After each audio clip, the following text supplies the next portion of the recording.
I woke up suddenly, half asleep and exhausted. It felt like I'd had the worst nightmare of my life, but I couldn't remember any of it.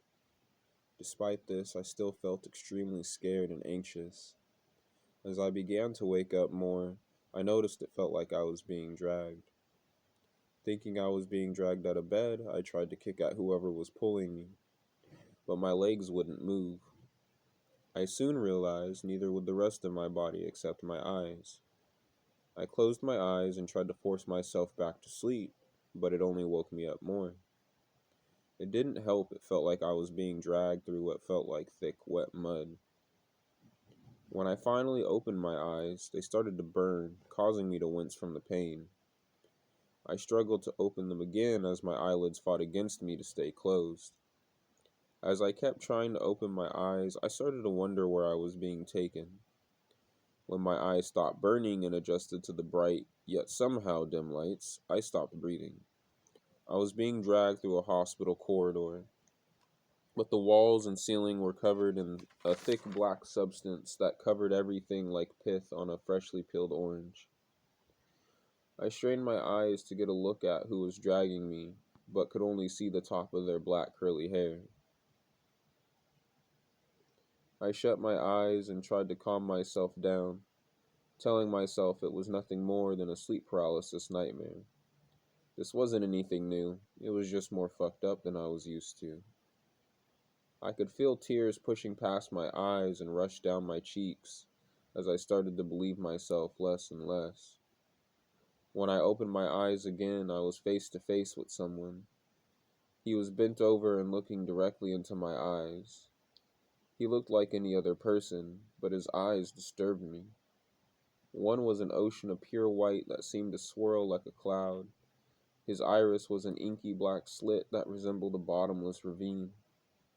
The other eye was so black the glowing white slit looked like a pure white cloud floating in the middle of his eye socket.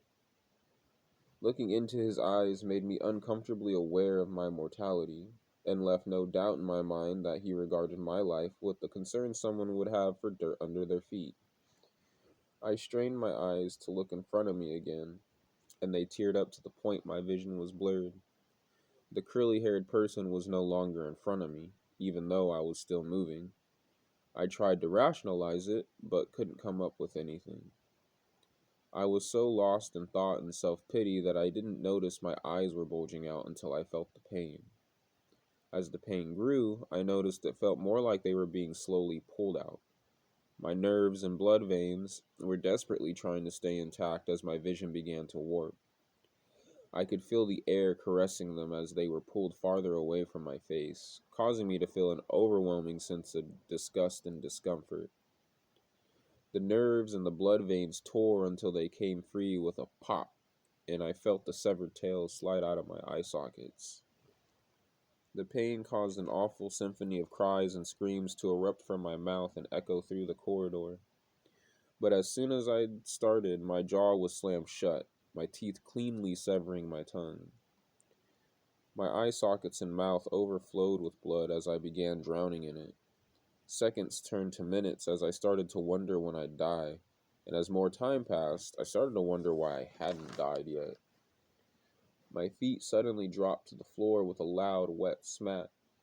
Immediately after, I felt something pull my head, dragging my body up until I could feel him breathing on my face. The blood in my mouth and eye sockets poured down my face like waterfalls. I couldn't comprehend what was happening to me. I couldn't even think of why I deserved any of this. Unable to give myself a logical answer, I drowned in my anxiety and became lost in panic. I suddenly started getting chills and undescribable abdominal pain as I felt something crushing my muscles and organs. I felt my lungs and heart pop, and then my stomach and other organs followed. My stomach acid spread like shrapnel, burning through the mush that had been my insides. It burned as I felt my insides get pulled up towards my mouth, widening my throat as it came out. I could feel the unsettling texture of my blood, organs, and flesh as it slid out my throat. It made me violently nauseous, the growing pain more intense. I could hear it piling on the floor, and I prayed that when it was done, I'd finally die. I waited, content that the pain would finally stop. I tried to wait for death with dignity, but once again it seemed it had no intention of freeing me. I started to panic again as minutes became an hour when the last of my insides came out and fell to the floor. Air rushed into my gaped throat as I immediately realized I couldn't breathe. I felt hollowed out like a jack-o'-lantern, and my skin felt like an empty sack. My head was released, and I fell into the pile of my insides. I lied there hoping it would think I was dead. For a while, all I could hear was a low hum, but I was still paranoid that it never left. In my head, I begged it to just leave me alone. As I waited, I swore I heard a faint laugh, but it didn't seem like it came from the guy that had been with me. While I tried to determine if I really heard anything, I noticed I wasn't in pain anymore, and I couldn't feel my head resting on the pile.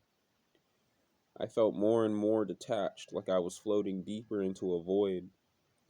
For the first time, I felt safe, and though I couldn't explain it, I didn't want to leave.